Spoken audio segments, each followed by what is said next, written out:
Hi mga sis, kumusta? Naputol yung akong live kanina pagka nagawa ako ng ganito patatas at saka may kunting halong-halong manok isang kilo na manok, lagyan mo ng patatas na 1 kilo. Sobrang 3 araw. Malamig ang simoy ng hangin. Foggy mga sis yung mga araw namin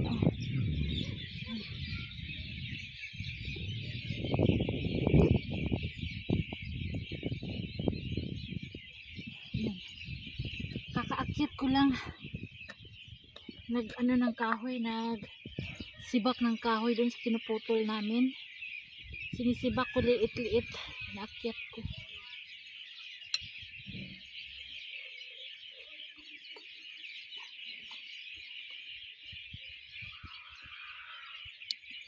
Hanggang March pa yung natin mga sis, yung winter. Pray mo na 5 o'clock.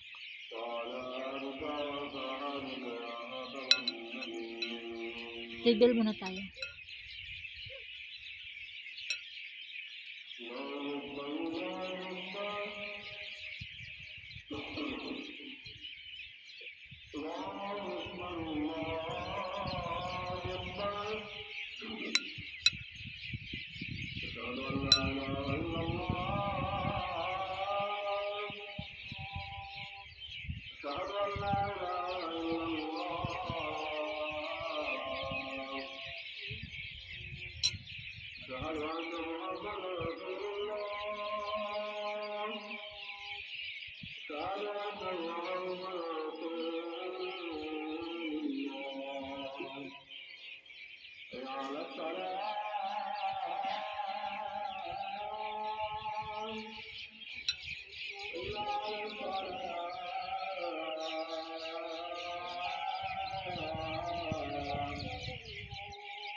Tapos na yung pray.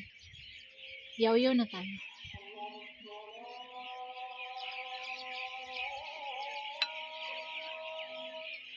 May isang hindi pa natapos.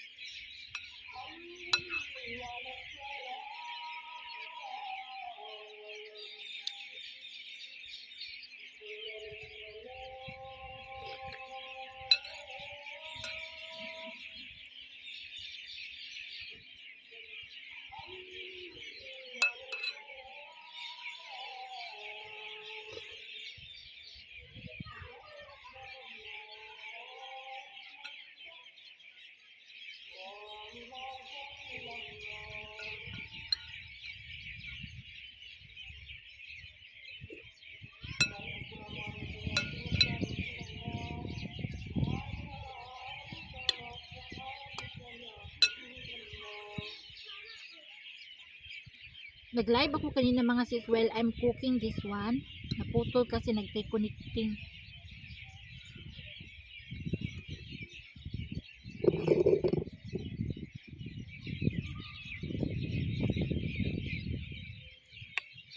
Ang topic natin is maganda, super.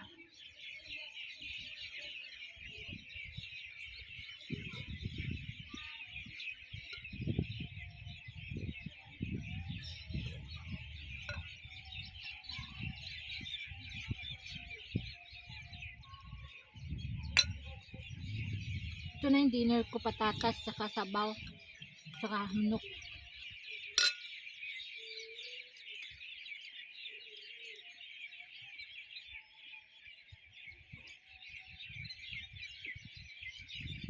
Dito sa amin,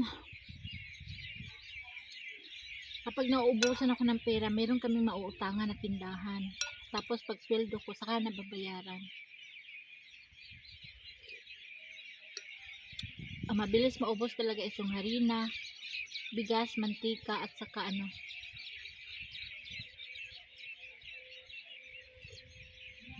katulad ganyan, manok.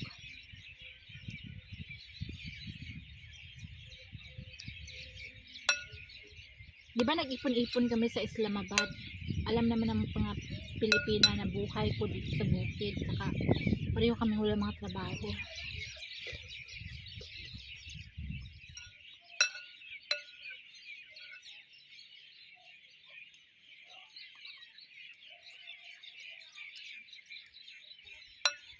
May mga Pilipina na kachismisan ako. Sabi nga, kumusta ka naman? Sabi ko, okay lang. Ito, buhay pa rin.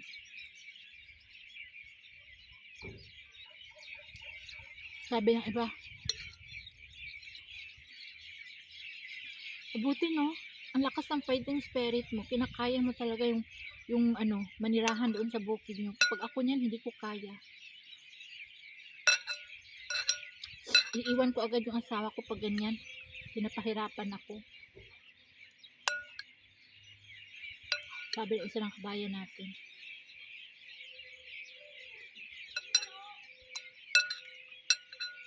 Kasi hindi ko kaya yung ginagawa mo.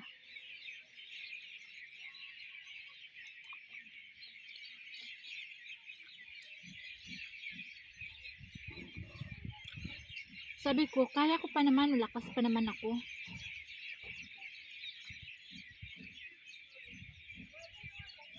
Kapag hindi ko napasanin yung mga anak ko, kapag magsiasawa na sila, nasa kanya-kanya ng pamilya, siguro yun, uuwi na ako sa bansang sinilangan ko. Doon na ako mag-for good.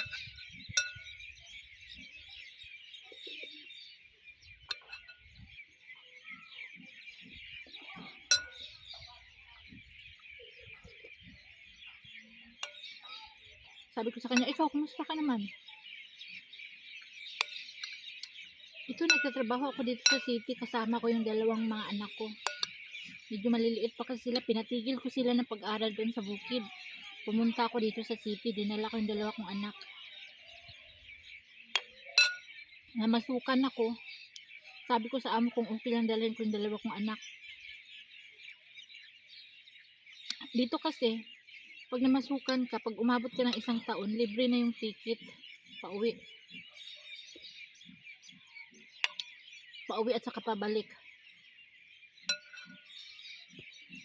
Magkano ang round trip ticket? Siguro nasa mga 350,000 dito pag round trip.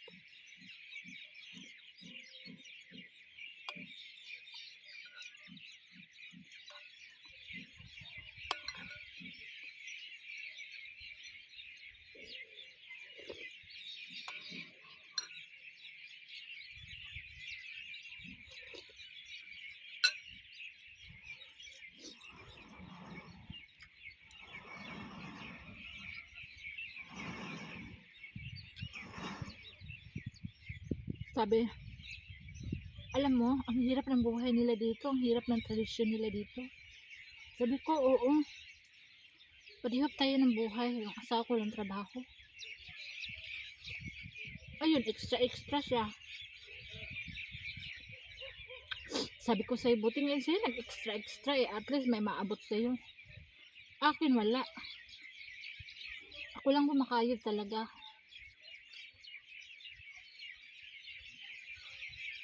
Swerte na lang namin kapag mayroon mag-sponsor sa amin ng grocery. Yan, sobrang saya ko talagang ang dasal ko bago ako matulog talagang parang 30 minutes ako nagpapasalamat sa sponsor saka Panginoon natin. Sabi ko sa kanya, swerte mo nga kasi may mga sponsor ka. Sabi ko, meron naman, at least pa paano, paminsan-minsan. Ngayon, dati wala. Dati talaga marami, ngayon parang wala na. Pa isa-isa. Sabi niya, uuwi kami ng Pilipinas. Dalhin ko yung mga anak ko, asawa ko, iwan ko. Buti na lang sa Pilipinas kasi pwede naman tayo doon magtinda-tinda ng kahit ano eh. Sabi ko, oo, pag sa ating lugar talaga, mabubuhay tayo. Dito, pag hindi tayo kumilos, mamasukan, hindi tayo mabuhay.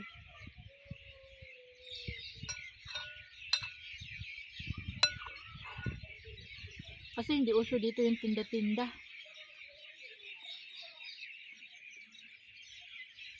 Lalo na sa bukid.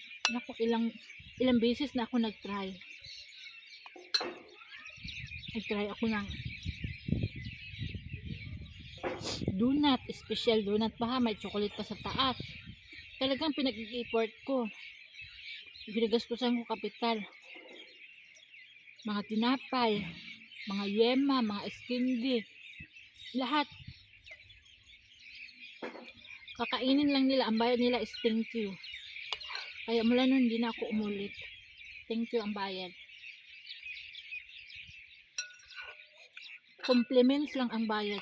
Ang galing mo pala magluto. Ang sarap-sarap. Yun.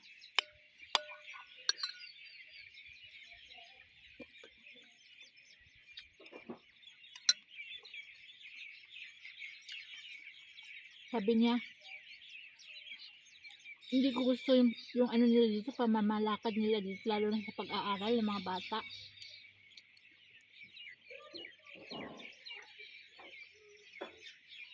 Kaya doon ko sila pag-aralin din sa atin sa Pilipinas.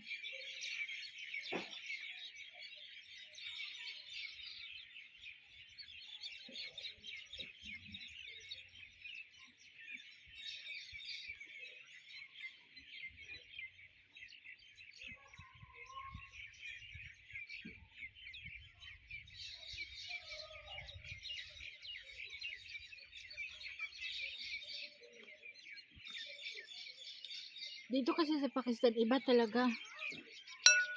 Kaya, nahihirapan ang mga bata dito sa ano nila, school. Lalo na yung akin na transferees. Hindi dito talaga nagmula ang pag-aaral. Si Bilal, na-adapt na ni Bilal lahat dito, pati pagkain, oras, yung pag-fasting ng mga isang buwan, na-adapt na ni Bilal, Ramadan.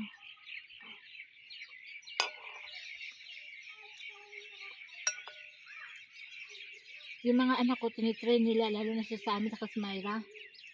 Si Myra, naumpisahan na niya yan dati.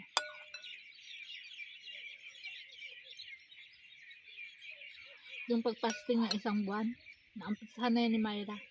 Kaso mapuputol kapag magkakarigla ang babae kasi bawal. Sabi niya, ikaw, anong plano mo? Dito mo lang ba patapusin ang pag-aaral yung mga anak mo? Siyempre sa akin bilang ina, sabi ko hindi. Uuwi naman ako. Pero, hindi pa sa ngayon siguro. Lalo na yung dalaga ko na araw-araw ako inaaway. Kailan daw kami uuwi. Sabi ko, time will tell, Myra. Alam mo, hindi tayo mayaman.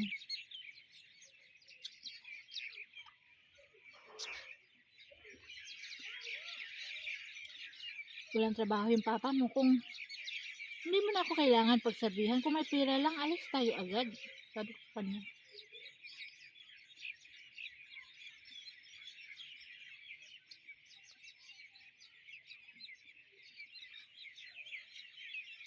Ngayon, binubugnot si Myra, ako naman ang inaaway. Hindi niya maaway yung papa niya, ako yung anuhan niya. Ako yung pagbuntungan ng galit niya.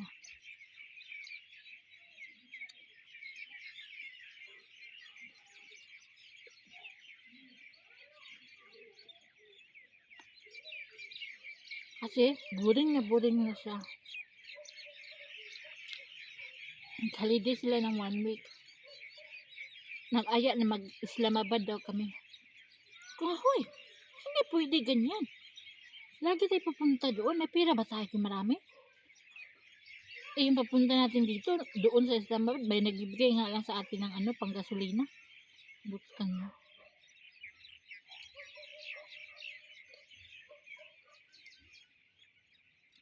Pag gusto mo, bakit?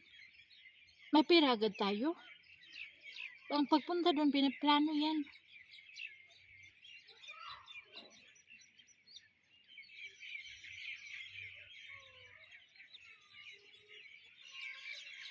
Kagabi siya nagyaya. Ngayon, hindi niya ako kinausap. Mula umaga, late siyang gumising. Tapos, di ba may sakit siya, nagiinom siya ng mga gamot niya. Hindi siya uminom ng gamot kagabi sa kaninang umaga.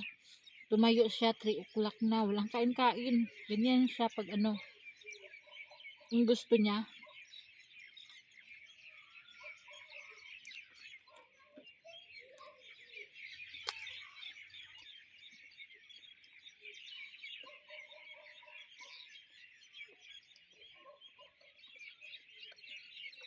Ang sa cellphone ko maliwanag, pero sa ano madilim na oh.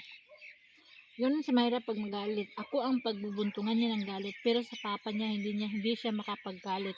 Hindi siya makapagsalita ng masama. Pero sa akin namumura niya ako pag galit siya. Hindi man ako yung minumura, nagsasalita lang siya ng mura dito. Sabi niya, putang ina, sabi niya ganun, mga ganyan. Basta mga mura, sinasabi niya pag galit siya.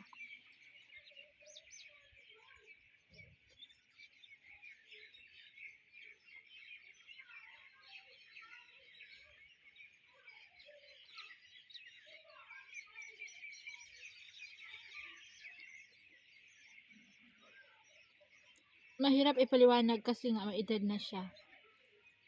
Di mo na maluko-luko.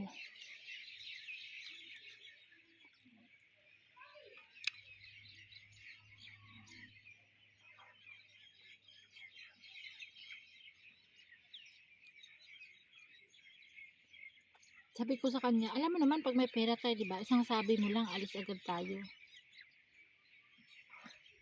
Nakipag ano siya kasi nga sa gusto niya bukas Sunday. Sabi ko, wala tayong pera, sa Monday may pasok ka. Saka na tayo pag magbakasyon kayo ulit. Sabi niya, kailan pa yun? Sabi niya ganun. Kailan pa yun? Next year? Sabi niya ganun, next year? Sabi ko, maghintay ka. Hindi naman tayo mayaman, di ba? Yung papa mo, wala. Ako, walang trabaho. Ay, gosh. Maghintay ka.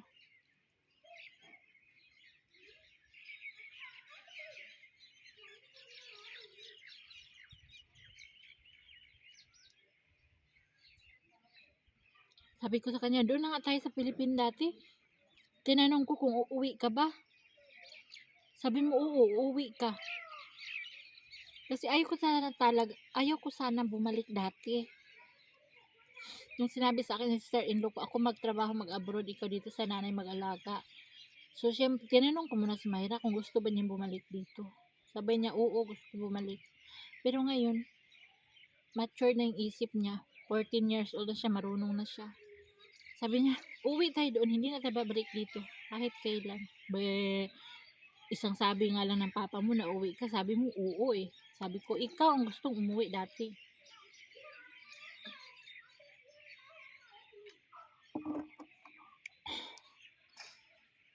Sabi ko ako hindi, kasi nagtatrabaho ako dati, maganda ng trabaho ko dati, tapos sinabi mong uuwi tayo. Ikaw ang tinanong ko, di ba? Sabi mo, oo, uuwi. Sabi ko, tinakot ka lang ng papa mo, uuwi ka kaagad.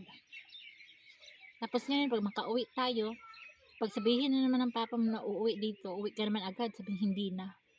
Hindi na mama, sure. Sabi niya ganun, hindi na daw.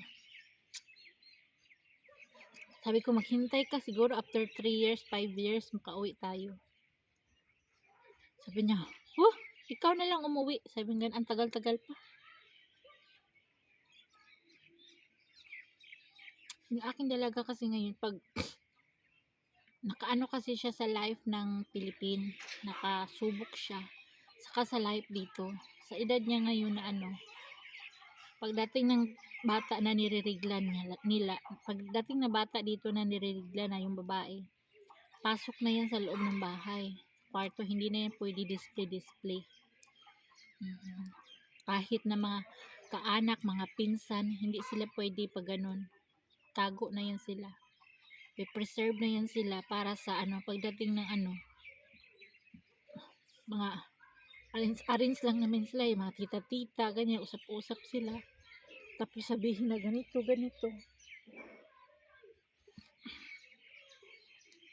One day, nakakita kami ng film ng kasal.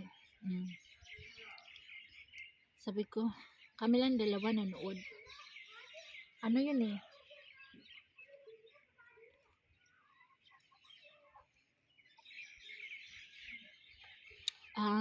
Kasal ng tita niya.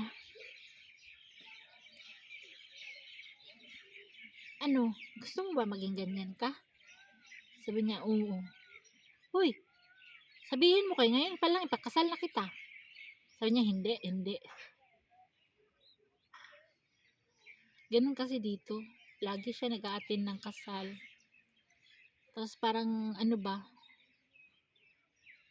parang nagustuhan na rin niya yung minimikapan, yung bang parang prinsesa ang kinakasal dito, ganito, ganyan. Oo, Mira. Ang liit mo pa, day. Sa ganyang bagay, wag mo akong gagayahin, ha? Kung gusto mo mag-asawa, ipakasal kita ngayon din. Gusto mo maghugas ng plato, gising ka ng umaga, silbihan mo yung asawa mo, yung mga anak mo, habang buhay ka, maid. Makukuba ka talaga, kuba ka pa naman ngayon. Hanggang makuba ka talaga. Ewan ko sa'yo, kayang mo, hanggang ngayon nga, hindi ka nga nagtatrabaho eh. Tingnan mo yung mga bata sa Pilipinas, anong edad pa, nagtatrabaho na. Ikaw, ballpen lang at saka notebook yung hinahawakan mo. May alam ka ba sa pagluluto? Sabi nga ng mga tita mo, turuan ka na daw magluto. Ganito, ganyan. Kasi pagdating ng panahon para may alam ka, mag-asawa ka na. Oo, sinasabihan ng mga auntie nila yan na turuan magluto. Turuan sa gawaing bahay. Kasi ganun ang tradisyon nila eh. Kasal agad eh. Hindi dito importante yung maka-degree holder ka, maka-graduate ka. Hindi. Pagdating sa hustong edad, dyan na. Happy na yung mga magulang dito. Pero pagdating sa ating mga Pilipina, kabado tayo. Kasi yung anak natin, wala, magtatrabaho na yan para sa buong pamilya ng asawa niya. Ganun, buhay. Nasa iyo ha, sinabi ko na sa'yo. Ganyan na magiging buhay mo. Tingnan mo ako. Swerte ka nga. Kasi nadadala kita dun sa Islamabad. Tingnan mo yung mga kapitbahay natin dito. Naka ba sila? Nakapunta ba sila ng mall? Di ba wala? Sabi ko sa kanya, ikaw lang.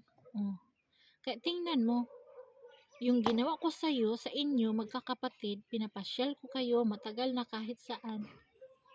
Saan kaya ng budget natin. Pero yung mga tao dito sa atin, na masyal ba sila? Nakaapak ba sila ng mall? Wala, di ba? Alam mo yan. Kaya pag magkasal ka, ganyan. Tingnan mo yung tita mo nakasal. Ganyan sila. Sa loob lang ng bahay. Sanay sila eh, kasi tradisyon nila eh, ikaw. Sumisigaw ka nga dyan sa higaan mo. Sumisigaw yan siya pag nabuburyong na talaga siya. Sobrang na niya. Sobrang boring na niya. Sumisigaw yan siya. Lalo na pag asarin yan siya ni Bilal, ni Sami. Iyak yan siya. Siya ang iiyak. Sabi ko, mamaya, sige, tawa-tawa. Tapos maya yan, iyakan na yan. Tama. Maya iiyak ka siya. Siya ang umiiyak kasi siyang talo. Pikon siya. Si Bilal sa kasi Sami, ang lakas mang-asar. Siya ang umiiyak. Hala, sisigaw na yan siya, nagtudod dyan, sisigaw na yan siya. Yung mga kapitbahay namin sanay na dito sa kanila. Kasi maglalaro yan sa tawanan, sige. May iyak na talaga yan siya. Kayaan ko yan sila, wala akong kinakampihan yan sa kanila.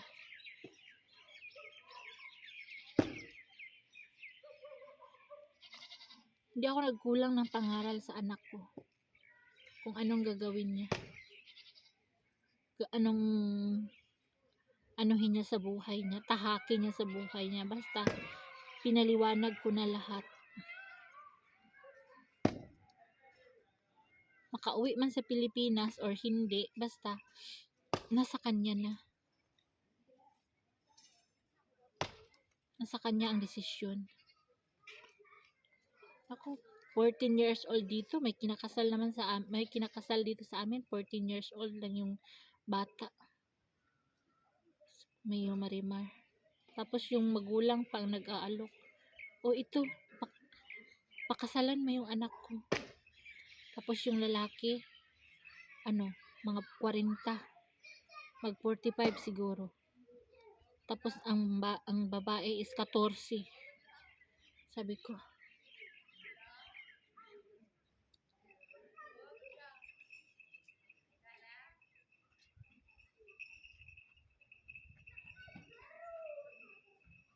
tapos yun, sabi ko, Diyos ko, mangyari kaya to sa anak ko. Iwan, hindi na siguro ako magpakita ganito 14 anyos. Okay lang yung umabot ka ng mga 20 siguro, 20, 18, 19, ganyan ba? Pero pag ganyan, Diyos ko po. Sinayang lang ang ng babae. Dito kasi ganyan, inaalok nila yung mga anak nila dito, lalo na pag ang lalaki medyo may kaya. Ganun, inaanok nila dito yung mga anak nila, yung mga taga bukid na may isang religion na ganyan ang tradisyon. Para sa atin sa Mindanao, ganun ang maraming klaseng religion din dito. Same sa atin na yung mga bata pa lang, inaalok na sila sa kasal, yung mga ganun. Same sa atin sa Pilipinas. So yun na guys, madilim na talaga Yung cellphone ko lang yung maliwanag. Thank you. Salamat. Thank you for watching. Salamat support. Please support our channel mga sis and watch without skipping ads. Salamat sa inyong suporta. Happy New Year everyone to all our viewers, supporters, friends, and relatives. Saan man kayong sulok ng mundo, especially OFW. Maraming salamat.